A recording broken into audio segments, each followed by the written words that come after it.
Yo, Shortbox Nation, this is Botter, and I'm here to tell you right now that con season starts early this year with the return of Northeast Florida's premier anime, comic book, and sci-fi event, Collective Con. That's right, Northeast Florida's largest pop culture convention returns for its 10th year on March 8th through the 10th at the Prime Osborne Center in Jacksonville, Florida. 10 years of Collective Con, they're pulling all the stops out to make sure this is a can't-miss event. And the guest list they got going, don't even get me started on the guest list. I mean, they've got A-list celebrity guests and voice actors from some of your favorite movies, anime, and video games like Elijah Wood and Sean Ashton, Ray Park, Trisha Helfer, Ross Marquand, Max Middleman, and Bo-Katan herself will be there, Katie Sackhoff. Tell me what other convention is giving you the opportunity to meet Frodo and Sam from Lord of the Rings, Darth Maul, and One Punch Man all under the same roof.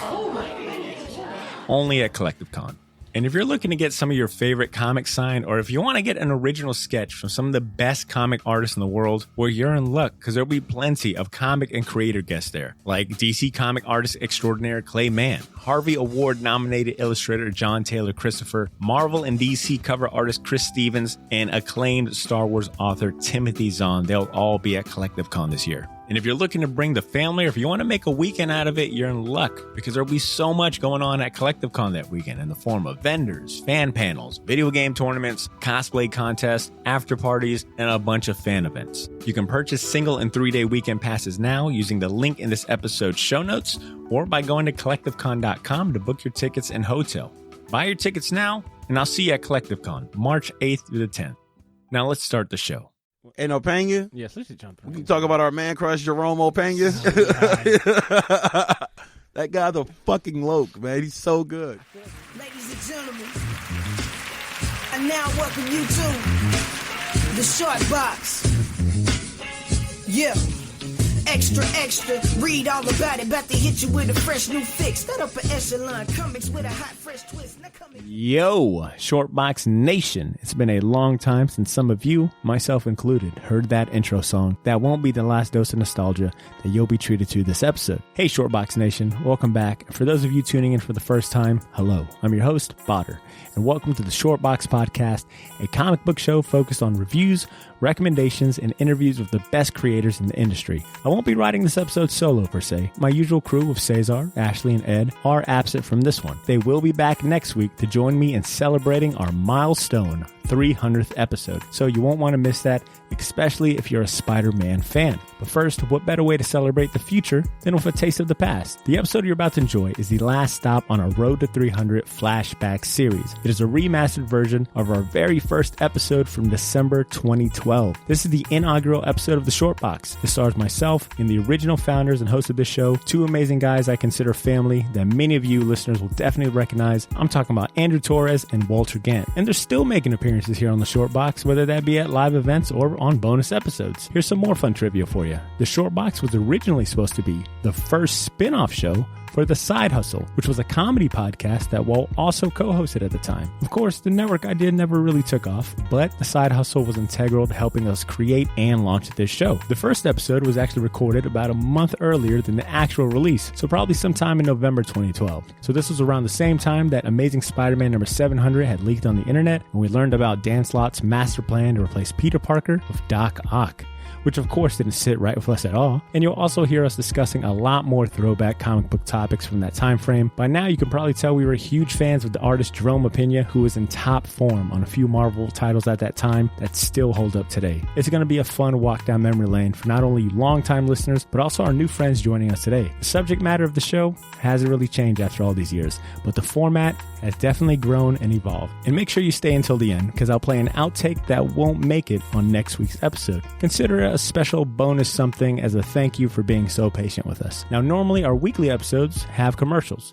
but we're proud to present this one commercial free. Thanks to our sponsor, Gotham City Limit, Jacksonville's premier location for comic books, collectibles, toys, and more. And to stay commercial free for future episodes, consider becoming a Short Box patron. We love producing the show for you to enjoy, but we could use some help expanding and paying some podcast bills. Check out the perks we have available for your contributions on our membership site, patreon.com/theshortbox. Without further ado, Shortbox Nation, allow me to reintroduce ourselves. This is episode 1, The Stranger. Yo, good afternoon, everybody. This is the Short Box, Our new is pretty much going to be the first spinoff of the Side Hustle. I'm Walt. I'm Drew. Botter. And what we'll be discussing tonight is a lot of nerdy shit. We're going to get real extra nerdy on comic books and hip-hop all day.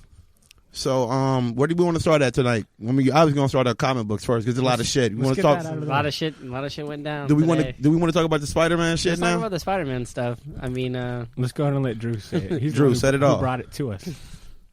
So apparently, I don't know like when this happened, if this was today or yesterday, but Amazing Spider-Man 700 leaked on the internet. Some dude just read the issue, got fed up, and just put it on, posted everything. Spoiler alert. Kind of let everybody know what happened between what's happening with Peter Parker and Dr. Octopus. Okay, so is that issue due to come out this following Wednesday? The 26th. So 26th, the day after Christmas. This comes out the day after Christmas. The day after Christmas. It's supposed to be a big fuck you after Christmas. So this guy has basically spoiled. Oh my God, Everything. He's what, the Grinch now? He's the 2012 he's Grinch. the Grinch who stole Spider-Man. Yeah, exactly. So, do we want to talk about this spoiler now? We can because by the time this comes out, people already on the people internet. already know what's up. But all right, well, I haven't read the last 3 issues, so I don't even know what the storyline is. You don't even know what's going on. I'm pretty aware of what's going on in All I know Spider-Man is right now. What Doc Ock's got his final master plan. Master- Go ahead. yeah. Drew, you look like you've read it. Go ahead. Okay. You've been reading. Carry So- us on. Well, I was reading, but I didn't understand what I was reading because I guess I missed a page or something. So technically, or apparently, Spider-Man and Dr. Octopus switched bodies. Okay. You know that little gold, like Doc Ock little spider that's been following Spider-Man? Uh-huh. Basically, that was like a transmitter, so they switched bodies. So, Spider-Man went and visited Doc Ock and revealed everything to him. He said, "This is part of my master plan. You are now Peter Parker. I am Dr. Octopus." And that's how it ended. So now Peter Parker is Dr. Octopus, and he escaped his prison, and he grabbed, I think, Sandman, Hydro Man, and a couple of the Sinister Six. Okay. They help him break out. All right. So, I mean, it's just pretty crazy. And then when I've read, I guess the last 700 issue is just the fight between Peter Parker in Dr. Octopus's body and then Dr. Octopus is in Peter Parker's body. So it's a big brawl out, and it's just, from what I've read on the internet, and it's true because it's on the internet. Yeah, obviously. they're not going to change that. They can't put anything You in have the to go internet through a that's lot not of true. checks and balances to get on the internet, so Exactly. it's possibly true. We're going to go ahead and say that this is almost definitely a fact because we've seen the art. Yeah, I've seen the artwork. So apparently Peter Parker's dead, and now Dr. Octopus is in Peter Parker's body. He is the new Superior Spider-Man. How do you feel about that, Walt? They've done more bullshit to make me dislike Spider-Man, other than his being in Avengers, which I have liked. Other than that, they've done a shit job with him. It seemed to me on the other end. I didn't like the Mary Jane shit. The Brand New Day or One More Day? I think it's One More I think Day. it's One More Day. Yeah, One More Day was the Mephisto. Then Brand New Day was a little relaunch. Yeah. I didn't like that they had Mephisto in the story with Spider-Man. That he was the one who gave him this crazy deal. You I mean, thought who else would you have? I mean, it's the devil yeah, but of Marvel Comics. So That's not really the lane of Spider-Man, though. He Yeah, doesn't. true. That's kind of untrue with the character. That's Doctor He Strange. should have just let Aunt May die. 'Cause Yeah. that was the whole point. He was just like, I don't want Aunt May to die. And Mephisto's like, oh, okay. Aunt May is old. Let her die. You know Let what I'm her saying? die. That's what he should have He done. should have Keep kept it his hot wife. chick. But Yeah. that's them saying they don't want to date the character by having him married. Well, Reed Richards been married to Sue Richards now for fucking 80 years. If you want to keep it real, update and make it like more But I Americanized, feel like they should get a divorce. It'd be Submariner though. That would Submariner? That would swoop in. I wouldn't be shocked if Submariner don't bag Emma Frost now. I think since he all the- already has, hasn't he? Yeah, I don't know. Well, she They said mentally they mentally fucked. Right? He was destroying Wakanda in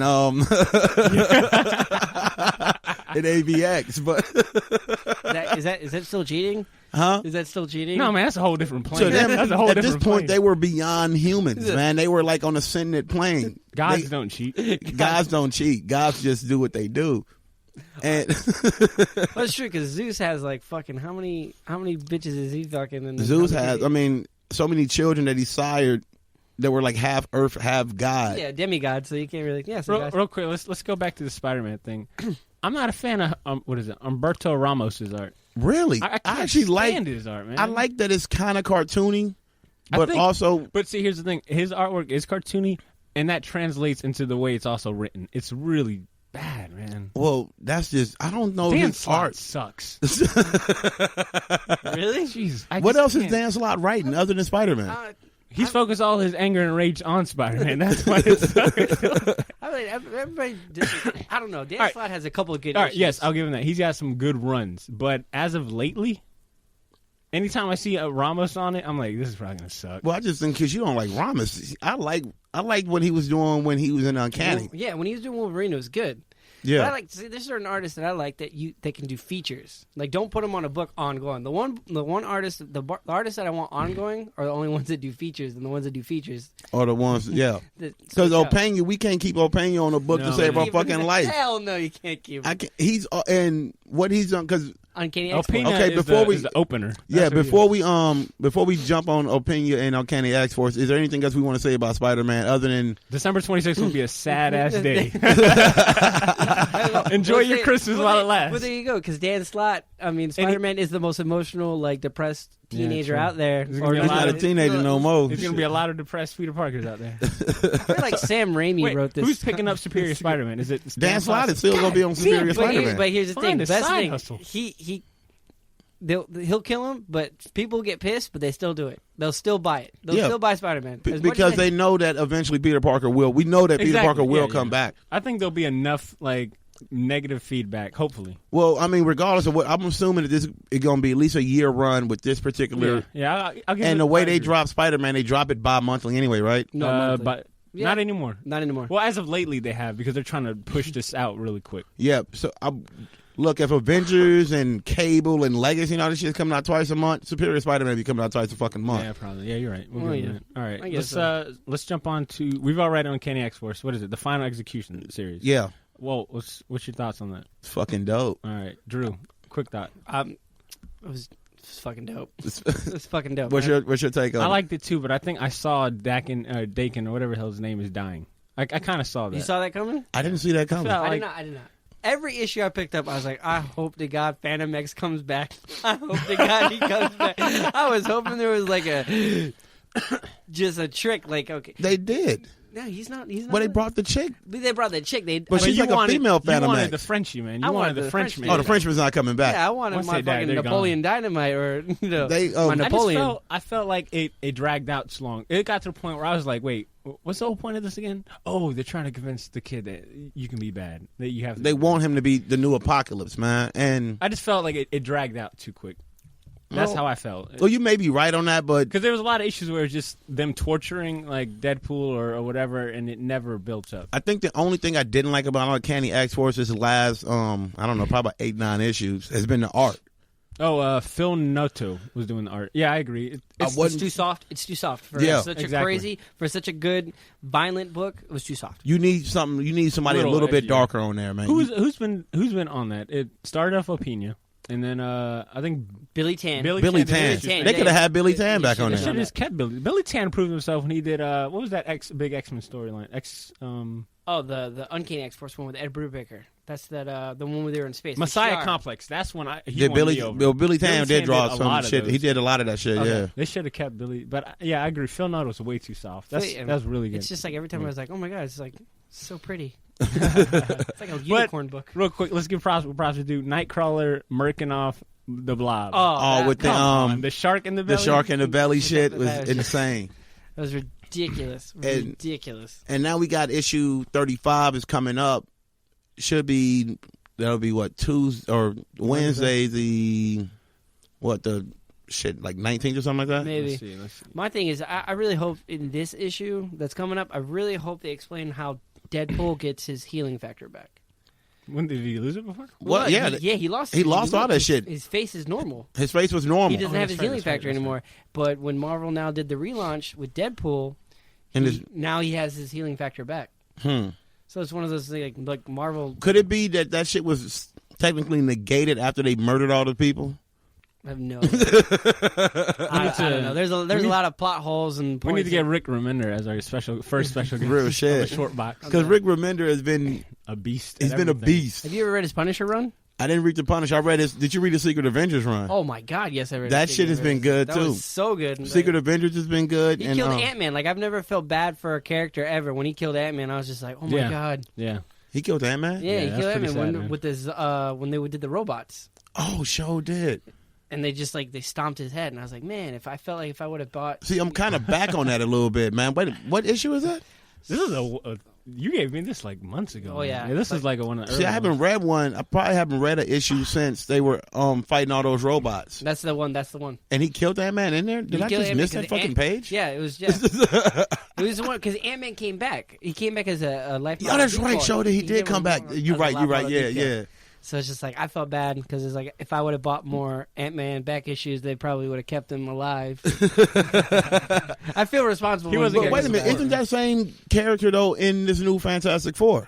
No, that's actually Scott Lang. Is that his name? Yeah, I thought that was the same one. No, those are two different ones. There was Scott Lang, and then the Ant-Man that was in the Secret Avengers is the one that's the irredeemable Ant-Man that Robert Kirkman came up with. That's a whole different character. I thought, they were both criminals, though, right? No, Scott Lang was the original. He was wasn't he Giant Man? He died in Avengers. He was the one that died in Avengers. Okay, Scott Lang. It was Scott Lang, and then his daughter. His daughter was the one who just died. She just died in Children's Crusade. Yeah. So that was crazy. I still haven't read that whole thing. Children's Crusade was good, but once again, it was dragged out. Well, they were taking like 2 and 3 months between those fucking That's books. because they had Chung drawn it, and I mean, yeah, Chung. I don't know if it was Chung or Alan Henry. No, I thought it was Chung that was drawing that. Chung drawn. No, yeah, Jim Chung. And he takes forever. Yeah, but his artwork's worth it. I mean, it speaks. Yeah. Well, I like Oliver Copel. You know what? Put Oliver Copel. That's who it could have been on fucking X-Force right there. Oh my God, that's ridiculous. I read. What is he on anything right now? I don't think so. I think he's just doing covers right now. Honestly, I've only seen. Last thing he did was artists. what? Siege? Siege? No. No, he did a couple of the I just AVX. read. He did. He showed did. He did all the good issues of AVX. That's right. He did the issues after Romita. That's right. After everyone was like, God damn it, when is John Romita not going to be on this book? You don't like John Romita? I didn't like him for that story. I feel like if he's too rushed, you can actually tell when an artist is too rushed because their lines are not as crisp. Well, John, I mean, they've been playing this shit for over a fucking year. Did you like AVX? I actually liked AVX. You did? I did. I mean, and the reason I liked AVX is because it set up everything we're going to be reading for the next a little bit. Yeah. And it closed out everything we had been reading for the last almost decade. So for that whole decade, what were some of your favorite storylines? Shit, I mean, House of M. House of M was what made me get back into comics. Yeah? Yeah, I had to stop reading. House of M was probably Brian Michael Bendis' most recent good big storyline. Have you been reading Ultimate Spider-Man? I'm talking big events, like big crossovers. Oh, Black Spider-Man's not a big event? That was national news. Speaking of which, Ultimate Spider-Man is probably where everyone reading Amazing Spider-Man needs to fall back on. There you because go. Ultimate Spider-Man is the shit. Really? Like that book is so good. Well, you'll still be missing the main point of Spider-Man, which is Peter Parker. I think they did a really good job of kind of segueing that whole with great power comes great responsibility. To this new kid? And it's updated, and he's his own character. Like, they're not trying to make a second Peter Parker. This is Miles Morales, his own kid coming up on his own. So that's really good. Yeah. I read before I even got here, I read the new Daredevil. I don't know. Whoa, are you reading Daredevil? I'm not reading Daredevil. That's a book you need to get on Daredevil. Like ASAP. You need to go get the volume 1, trade paperback 2, 3, whatever. From who? Is this Mark Wade that's writing this? Mark Wade is the man. Mark Wade is actually a fucking strong writer. Wait a minute. Isn't Mark Wade doing Iron Man now too? No. Mark Wade. God, no. I think it's Gillian. Whatever that. Gillian. It's Gillian and Land. Yeah. Ooh. Mark Wade's doing Indestructible Hulk. Yes. Oh, so he's the one He's writing the Shield Hulk, right? Yep. Shield Hulk. I haven't read the first issue. I haven't read it. I mean, I gotta. There was so much shit in Marvel. Marvel now is almost absurd. Yeah. And it's like before Watchmen. It's a tad bit pricey to have this many new books come out like bam, bam, bam, bam, bam, and not even give us a break for $2.99. And on top of, I mean, I wouldn't even have an issue with the price if they wasn't dropping all these books bi-monthly. Okay. There's a lot of shit that's bi-monthly that shouldn't be bi-monthly. X-Men Legacy is bi-monthly. Is it? It's bi-monthly. Yeah. X-Men Legacy. Are you reading the new one with Legion in it? Yeah. How is that? The first 2 issues been okay, but I'm gonna read the first arc and then I'm gonna probably drop it. I feel like it's too much Legion to have. I think Legion book focus. I mean, he's a cool character. Legion should not have his own book. Exactly. No. The thing they should be doing with Legacy is that every arc should just be a new person. They got way too many mutants and past X-Men to not utilize. They could, that's why I like Uncanny X-Force, because they've got, Shiva. They're bringing Shiva back.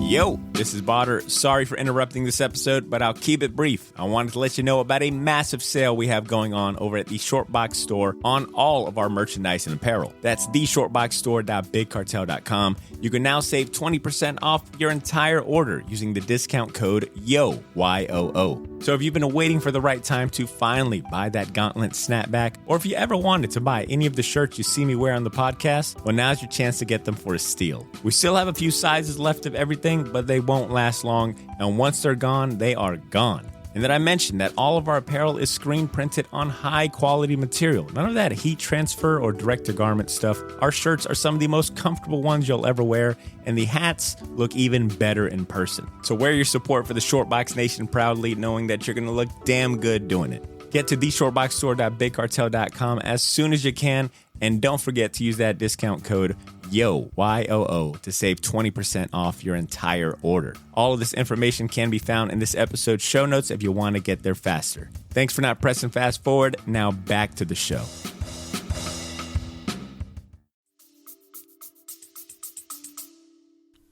bringing Shiva. You're bringing Spiral. Bringing Spiral. I was thinking about something. Yeah.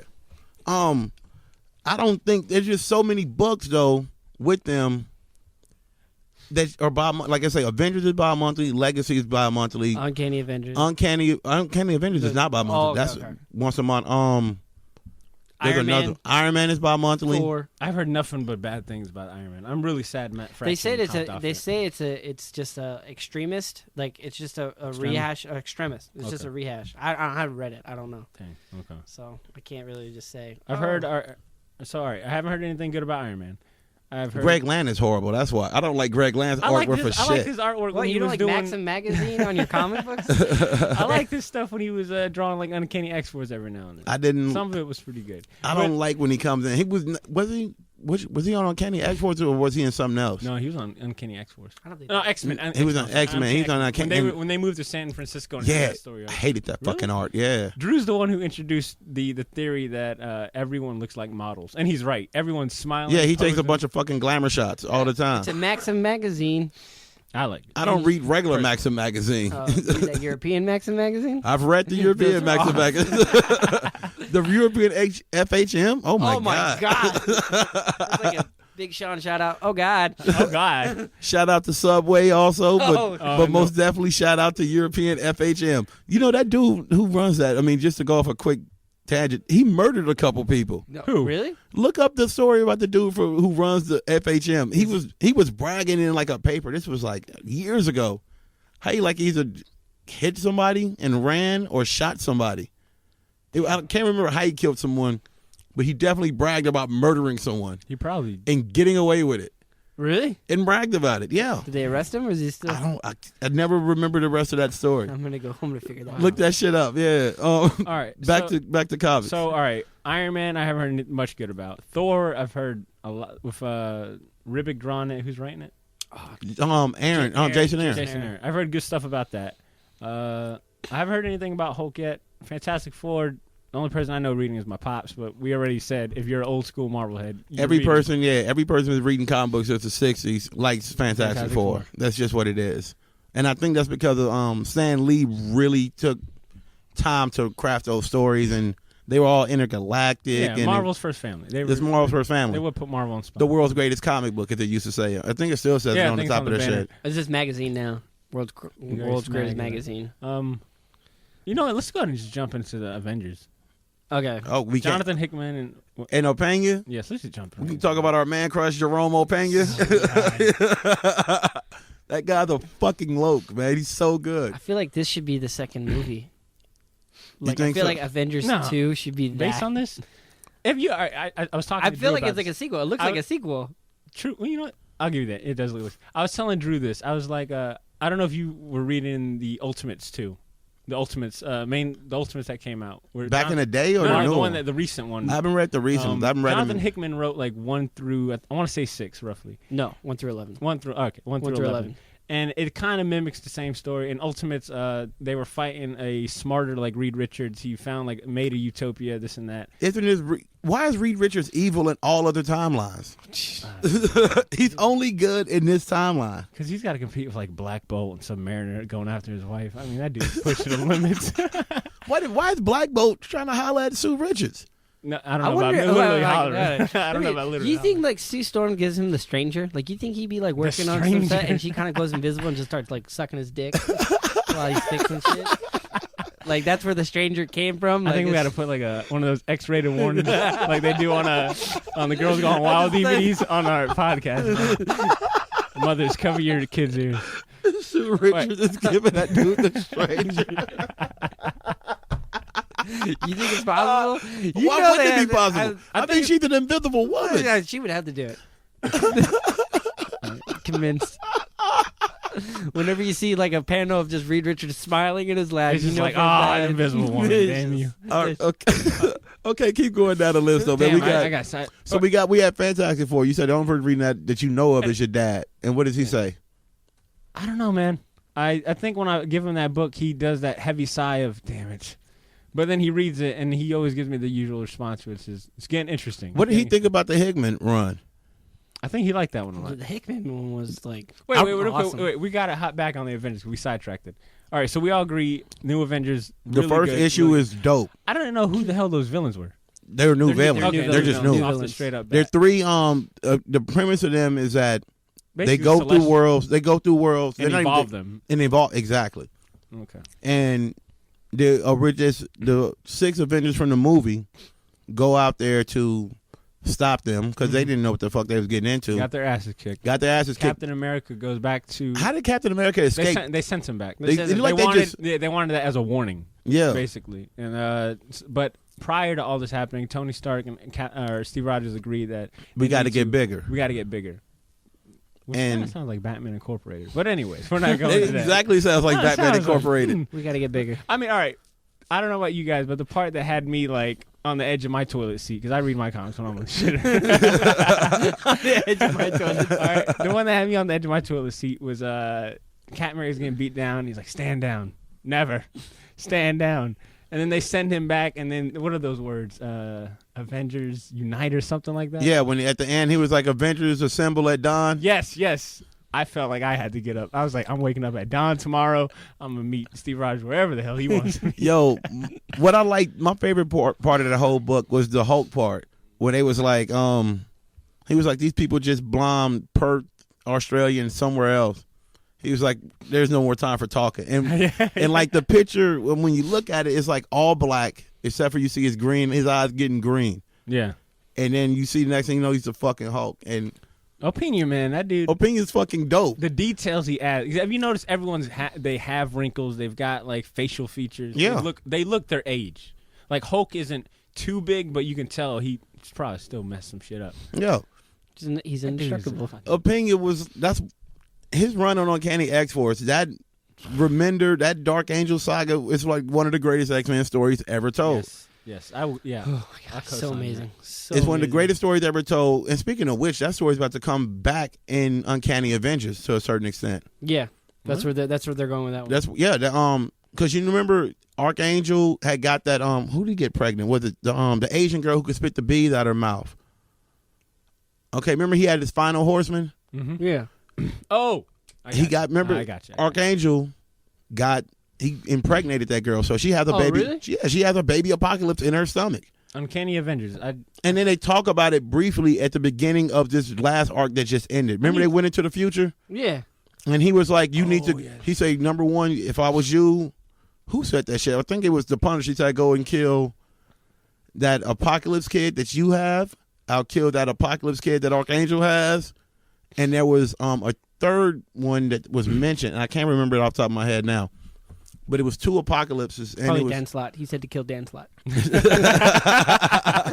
He's a fucking apocalypse. But that strand is coming back in Uncanny Avengers. But I need to go and get back on Uncanny that would have been funny. That would have been funny. They went back in the Uncanny past. Avengers, they're only 2 issues in. Yeah, I got issue 1, and I was all right impressed by it, but I've been trying to cut my pull list down because it's I mean, you just got to get.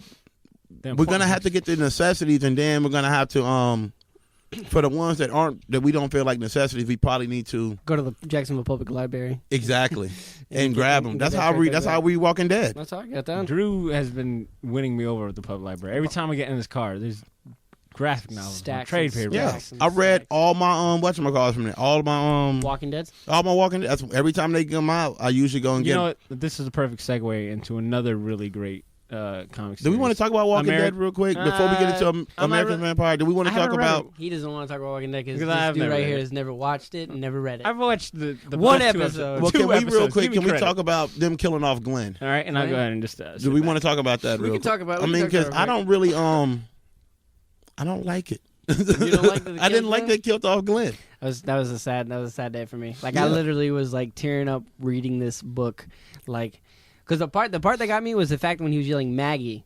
Yeah, and he's like Maggie, and then they just beat his head in. I was just like, oh my god, this dude is crazy. Yeah, and I got that. Like killing Glenn, but I'm still gonna read it because I want to see what happens. Well, at this point, I mean, these people they fucking with now seem like they have. It's like a bunch of criminals, dude. I read issue 105. That's the latest one that came out. Yeah. I read that one. Yo, you don't even know this dude right here is like a whole different type of villain.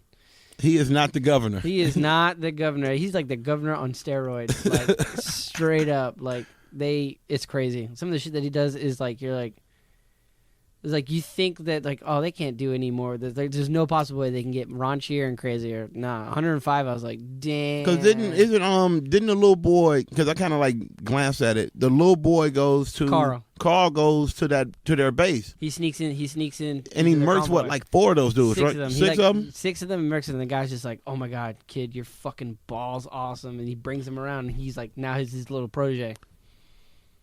Carl is a fucking homicidal maniac, dude. Yeah, and then they finally reveal Carl takes off his bandage and takes off the hat, because like the guy's just like, "Let me see your face," and when he does, he reveals it. It's so like gross. He's like, "Holy shit, I can see your fucking skull." Whereas I used to be, yeah. Whereas I used to be, you can like see into like his actual skull, and he's just like, "That's badass." And then, like the kid starts crying. He's like, "Oh shit, I forgot that you're a child." He's like, "How old are you?" He's like, "I'm 12." He's like, "Fuck." And he's like, "Well, let me show you some shit." And then it's just crazy. They're like in this huge compound, and he has those people like fucking what's that dude with the Kool-Aid? Oh, Jim Jones? Yeah, basically this guy's Jim Jones. Basically Jim Jones. Which I guess could technically happen in an apocalyptic zombified world. Yeah, because nobody knows who to claim to. They'll claim to the person that saves them the most. That's why the governor was the way he is. Yeah. So Rick needs to get more people. Rick does not have they do not have enough people. And they killed Abraham, right? Yeah. So they killed Abraham and they killed Glenn, and them was like 2 of their strongest people. Hell yeah. They killed Abraham, Glenn. They've killed, man, dude, they've burnt everybody. We'll see. Yeah, pretty much. Okay. American Vampire. American Vampire. Can we also talk about as much esteem as we hold Jerome Pena, we need to put Scott Snyder in that same vein as writer. Yes. Scott Snyder, as far as the best writer, he's writing two of the top 5 books going right now. I mean, I don't know where you want to rank. No, I'll give him that. Yeah, I mean, Batman and American Vampire are 2 of the 5 best books out. I never thought I'd hear the day I'd be like, yeah, Spider-Man doesn't belong top 5. Wow, God. What the hell happened? Stan Slott. Slott. I know. Stan Slott. Apocalypse. That was one thing I was going to tell you. Like, it's one of the Uncanny X-Force. This is what the issue should have been. They go in. They're like, "Where's Peter Parker?" And then like Punisher's is like, "Listen, you got to kill Dan Slott." And then Peter Parker, a dangerous man. What powers does he have? He's got this. Pen. Real quick, the Punisher Avengers shit.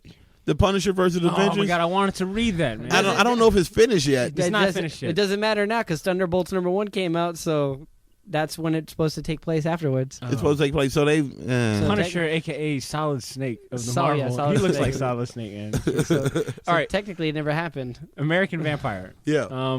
They just wrapped up the Blacklist series. Well, quick opinion. Classic. I like that. Drew? I'm so glad to be an American. And I'm pretty impressed. First of all, I'm a huge fan of Pearl and Henry's relationship, man. The fact that she's got to watch her mortal husband like slowly deteriorate, and she has the power to save him, but he won't. He just won't take the easy way out. Why? Because man, He didn't want to. Yeah, He knows how much it weighs on her, and Skinner's. God, It's that Skinner's Skinner's sweet. sweet. He escaped again. Matter of fact, what year are they in American Vampire? What was that? They said they're gonna pick it up in the I want to say 60s is gonna be the next part. Okay. And I mean, oh, okay. And I mean, let's see. The last issue, the last time I can remember, it was the World War II one. No, not World War II. It was after World War II. This was like 19. I feel like they're in the 50s now. Like the mid 50s. Yeah, They have to be in the mid-50s because Travis the Kid is a greaser. He's one of those hot rod that's kids. Right. We'll Okay. say 50s. We'll say 50s. Man, the fact that they brought Haley, was that her name? Oh, the redhead lady Yes, back. yes, Yeah. I believe her name. Oh yeah, she was brutal as shit, Man. and she killed her. Right? She did Yes. kill her in the end. Yeah. Oh, what the guy killed her. Henry did. Henry shot her. Yeah. It was. Oh my god, such That a was good great. issue. Yeah, it's And, a real good issue. Did you read it from Raphael- issue 1?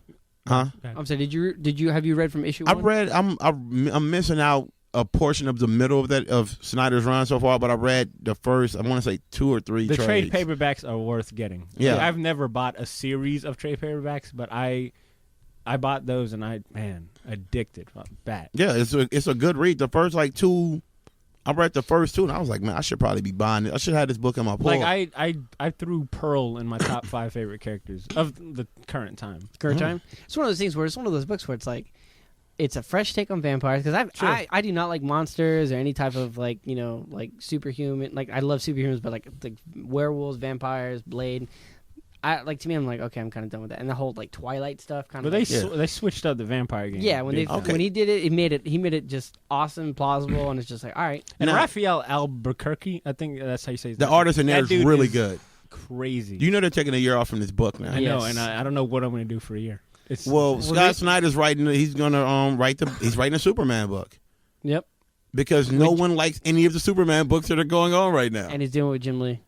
Jim, What? Jim Lee. Yeah, It's This is Jim news Lee. to me. Oh, Scott Snyder what? and Scott Jim Snyder Lee and Jim Lee. Yeah, are doing the thing. And I've listened Dang. to some podcasts with Scott Snyder. Yeah. And the thing is he's so passionate about writing. He wants to do it, and he loves doing it. That's why his books are so good. He won't take more than 4 books. He says he only wants to take 3 books at a time. That's it. He'll never take more than 4 because he wants to be able to put everything he has into these books. I think, And that's why they're so good. yeah.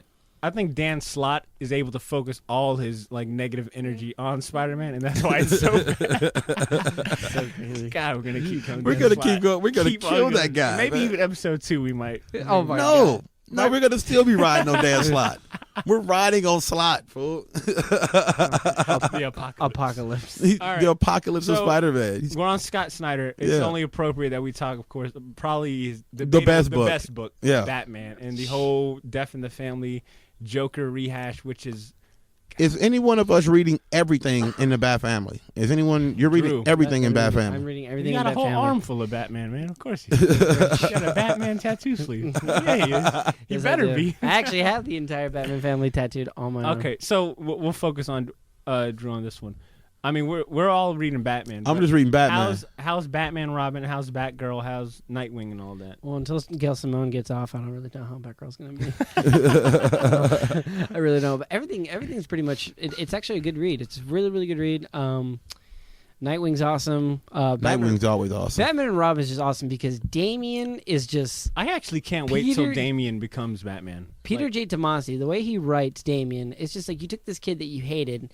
And you realize just that he's just awesome. Like he's just an awesome. He's kid. coming into his own as a superhero. Like originally he was just that bratty, annoying character, but now you're seeing him become a super.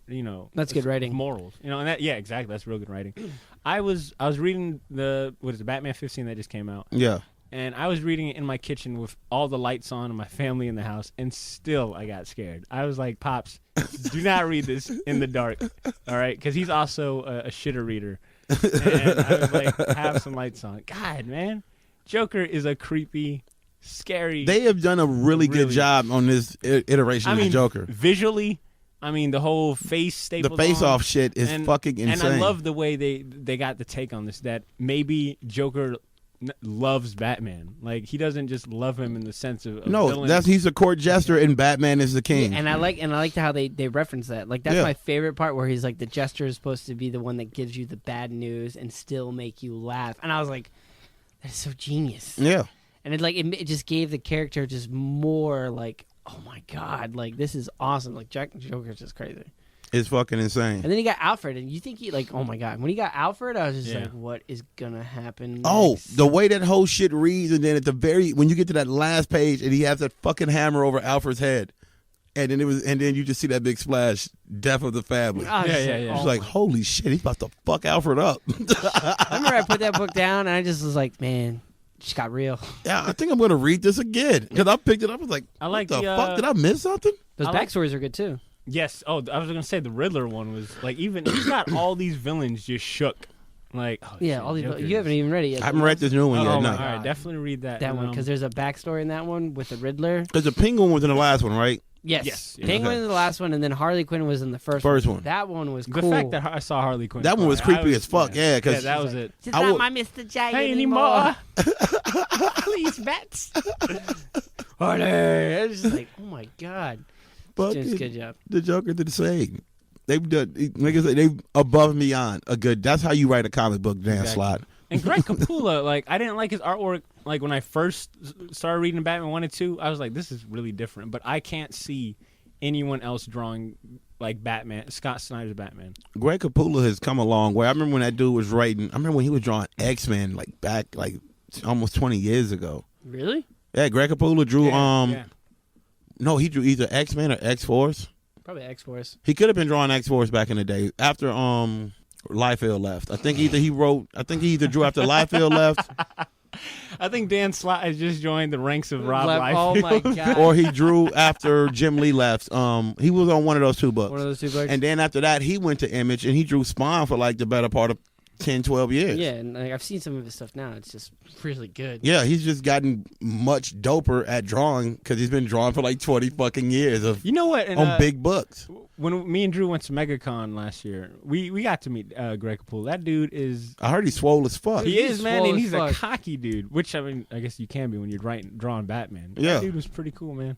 Dude, he scared the hell out of me. Darwin Cook's a cool cat too. Or Darwin Cook That dude is is like the Professor Xavier comic books. He knows like how to write inside and out. Cool guy. What else is Darwin Cook doing other than those he's doing the Before Watchmen, He's which just doing all the before I'm Watchmen really shit. disappointed, man. Like I thought it was gonna be bigger. Like I haven't read any of them. I haven't touched I'm any waiting of for them. trade paperbacks now. the only one that had the best covers to me was always the girl one. What's her name? Silk Spectre, yeah. I heard all that of her was covers are always dope looking. real Oh, trippy. Amanda Connor. It was Amanda Connor. Was that who was drawing the covers for those? Yeah. shit? Yeah. She's She's on doing- interior as well. Interiors too. Darwin Cook's, I think, writing that, and then Amanda Connor's doing inside. And then Darwin Cook's doing Minutemen. Minutemen inside and out. I'm gonna wait. I'm gonna get that trade paperback, and then of course Rorschach. I feel like Rorschach's probably the best one. of all of them. That, like I said, that's Silk Spectre one. If I just had to base it on just covers alone, that'll be the one that I thought about getting. Cause I've had it in my hand. Like, should I get this? And I was like, so much other shit. You're like, the boys came out. The boys, not only that, The boys came because out. I've been waiting for the boys to end. I wanted to see how that ended, and it finally ended, and it was okay. He's writing a new book that actually I'm probably gonna hop on that one. What is it? It's called like I think it's called Red Team. I don't know what it's called. I gotta look it up. But it's basically just like these cops that he's writing for that they're like killer. Like But a I bunch think- of dirty ass cops. Yeah, basically. So it's gonna be Denzel Washington. But is it Training Day. Training Day. Speaking of Denzel Washington, segue from that. Did you see Flight? No, I've not Did seen you see Flight. Oh my god, that movie was awesome. So where do we want to? What other wanna- books? Or do we want to take a quick break, real quick? You want to take a quick break? Let's take a quick All right. break, and we'll be right back with the short box. Okay, so here's a spoiler warning for the rest of that episode. We spent another 40 minutes chatting about rap music and albums that were hot shit from that year, like Kendrick Lamar, The Game, Bruno Mars, and a whole lot more. But most of you are here for the comic book talk, so we'll cut it short. And as promised, you're about to hear an outtake segment that won't make it on next week's 300th episode. And it stars the crew you all know and love today, Ashley, Ed, and Cesar, answering questions submitted from some names you may or may not recognize, especially if you consider yourself a true comic guru. So listen close. closely. This will be the last time you hear from me for the remainder of this episode, but I want to say thank you for hanging out and sharing your most valuable commodity with us, your time. You could be listening to any other podcast, but you're here with us, and that means a lot. I personally want to recognize and shout out our sponsor, Gotham City Limit, and of course, our Short Box patrons. If you feel inclined to help us pay some podcast bills and keep this thing going, consider becoming a Short Box patron. Find out more about the cool stuff we'll give you in exchange for helping us on our membership site, patreon.com/theshortbox. And with all that being said, listeners, stay safe, stay healthy, take care of yourselves, take care of each other. We'll have the crew back next week for that big 300. We'll be talking about Amazing Spider-Man, as well as having some past guests and friends join us in the celebration. So make sure you're subscribed and stay tuned to the podcast feed. In the meantime, continue to make mine and yours Shortbox and keep it geeky. Enjoy.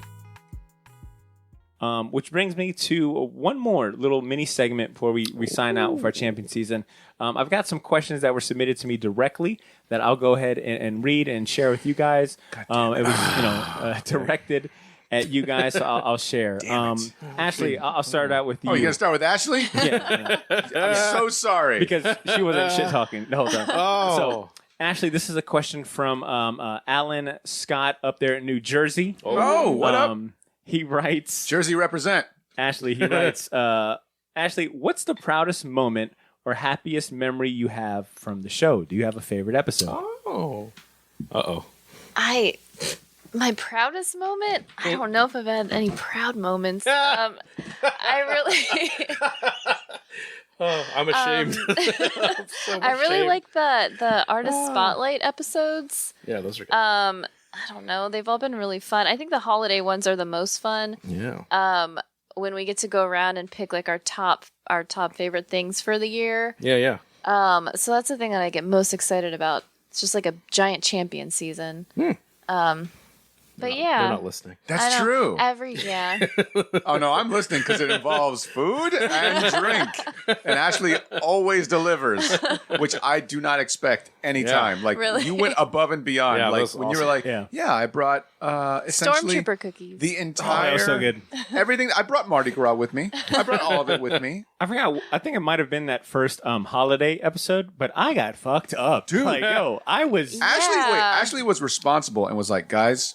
I'm not gonna lie. I got tipsy. I ran 3 miles until Sweat it out. my liver had worked the alcohol out of the system. Meanwhile, I'm like, I want to drive home, Blotter. I'm fucking Blotto, and I'm like, I'm gonna get in my Toyota Camry, Driving home backwards. and I'm gonna be at my house. I'm in my house.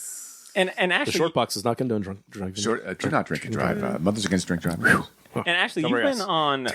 I think your first episode was 134, I believe. Nice. Yeah. 134. From 1 to Loki for anyone keeping count. And you've been on. I mean, One this is to Loki. Loki. Man, we were Fan making fiction. that joke even then. Oh, yeah. Right off the bat. she Right off the hated. bat. She still regrets bringing that up. Actually, and this is not the only podcast that you've done. I mean, I think you've done. You're on a few podcasts, so you've made cameos or debuts or hosted She a was few on ones. The Nerdist. She was on Mark Maron. Mark Maron. Did you ever foresee yourself being on the show this long? And I mean that genuinely. There's no underlying joke or anything to that. But I mean, did you think that you'd be on one podcast for this long? No. I have no idea. When you told me that I was on, you told me a couple of weeks ago that 134 was my first episode, and I like could not believe it. Like, I feel like it's been like 2 years, but it's been so much longer. I feel the same way. Yeah. I was thinking like, 8 years. That's a long period of time, too. 2 This is years the most like, dedicated I've ever been in my life to anything. feels even longer. All right, thank you, Ashley. Ed, we got a question from a Peter Benjamin Parker up in New York for you. He asks, Ed, you've been around as a full-time host longer than anyone outside of Botter. True. And Really? I think Okay. Ed, you came on as a full-time But host. you were on an earlier episode. Yeah, but not as a full-time I skedaddled. host. Okay. Yeah. Okay. Ed, your first appearance was episode 30, and then your first appearance as a regular co-host was episode 32, The Tough Issues, for anyone keeping count. Back to this question. What's been the biggest change throughout the years? Oh, I just think it's... I guess he also meant the most significant change. Well, I just think I mean, recently, I think probably this last year or so, it's just, I think, finally kind of got the groove in, finally hit our groove, and we got like a solid format of the show. I just think the show is just getting better and better. So that's, especially from the early days. Okay, that's a good one. This last question is from you. It's from a James Howlett from Kansas. Oshkosh, Wisconsin. Really? You sure he's not from Canada? You sure James Howlett is not from fucking Canada? No, I'm pretty sure the email came from Kansas. Your confidence is assured. And I didn't make any of these names up. I love it. C. I love it. C. What's the most ambitious idea Botter has ever brought to you? Maybe one that stressed you out more than the other, or you were most excited to take on. Oh, you son of a bitch. You know that question. You know what's funny is that I didn't write this question. I'm James sorry. Howlett from Kansas. What's funny is that James Howlett from Kansas is so insightful that he knows the dynamic of our friendship. That he knows that when you come to me and you go, yo, C, I got an idea. And the perfectionist in me is like, Botter, there's no way we could do that unless we do it like this. And then you just look at me and like, can we do it like this? Oh. And I'll be like, I guess. And you're like, see, I never asked you to do it like that. I never did. That said, the most ambitious thing that I can think of. Wow. It's documentary? Read that again. Read that again, because it's going to give me more time to think about it. James, you should have worded this a little better, buddy. Come on, James. And I guess I'll go ahead and put some words. I'm going to put some words in James' mouth. Go ahead, I know he won't mind. So, see, I don't think it's no secret that I will. I mean, I literally call you my right hand man because I feel like I can come to you with my wildest fucking ideas. Like, I wish that wasn't true. What about making a movie? That won't be hard. Or we can make it cheap, right? Here's $5. I guess what's been the most ambitious? Because I think that's one thing about this show that I'm definitely proud to go ahead and gloat about is that. Yeah, and C had said it earlier that we think outside the box. We've definitely thought about outside the short box. Right, guys? Yeah. Happy 300, everyone! 300. Oh, ting ting ting. Well-oiled machine. Yeah. We don't just do. We don't just rest on our laurels with an award-winning podcast. If I may say so myself. But I mean, we've done live shows. We've done we've done live shows. We've done charity things. We're doing a fucking documentary. What's been the most ambitious idea that has either made you excited or grown in like, oh my god, what is he fucking asking? I got it. You know what it is? You're like, ask me to be on the show. This is for James Howlett all the way out in the heartland of America in Kansas. Shout out. Despite how strenuous this documentary is proving to be, I think the most ambitious thing that we have done is that when Botter, you and I, we both came to the idea of the artist spotlight literally at the same time. I remember when you came over to my house and you were sitting on my ratty ass couch and you were like, I got an idea. And I was like, so do I. And it was almost like in Step Brothers. 1, 2, 3. Yeah, seriously. It almost, I'm not kidding. Are we best friends now? It was almost like that. And the reason why that despite how much work this documentary is going to be compared to the artist spotlights that we do is that the artists that we spotlight, in my opinion, I venerate way above anything that we do personally, right? Like, to say that we're at the same level as somebody like Bernie Wrightson or Jack Kirby is ridiculously ludicrous. So whenever we do like a spotlight, like it's like, hey, we're going to do our Adams, or hey, we're going to do Todd McFarlane. It's like, all right, time to do the homework. Okay, time to like see how I can do an intro that really does them justice in the sense that we love their work. We represent their work. We criticize, we review, we praise, all of that sort of thing. And it's not just one person, it's all of us. And we all kind of have to be firing on all cylinders. And usually to every time, I would say it's perfect when we do. Every artist spotlight we do is flawless. Like we fucking nail it. And if there's ever a chink in the armor, it's usually if I fucking don't do the intro the right way. Like I'll always feel bad. Like I'll say, Botter, this is a real shitty one. And you'll just be like, you'll see. Like, no, it's not. I'll be like, man, I don't feel good about this one. And you'll be like, no, for real. So yeah, I'd say the artist spotlights are probably the most ambitious thing. Thank you. I think James is really happy. Thank with you, that James. What a great question. answer. Shout out to you, James. You mind if I call you Logan? I appreciate you guys. I don't get it. I will go ahead and say for anyone tuning in for the first time, gloating and patting on the back aside, I will say I think our artist spotlight episodes are always my go-to recommendations when I meet folks that are interested in giving our show a shot. I always point them towards the artist spotlights because to C's point, I always think that we're not only are we all firing on all cylinders, but the subject matter is not only I think interesting to all of us, but I think we end up turning over stones that maybe aren't always mentioned about said artist. Right. And it gives you a good jumping on point. I think any of those artists that we've done, Bernie Rice and Todd McFarlane, George Perez, Jean-Gerard Mobius, not Junji yet. Ito. We haven't done those yet. Coming soon. Hey, 300, keep your ears open. The next artist spotlight will be Junji Ito. I think any of those artists that we've done make for great springboards into the comic book realm. Like you could jump into any of their bodies of work, and that'd be a great way to get into comic books. So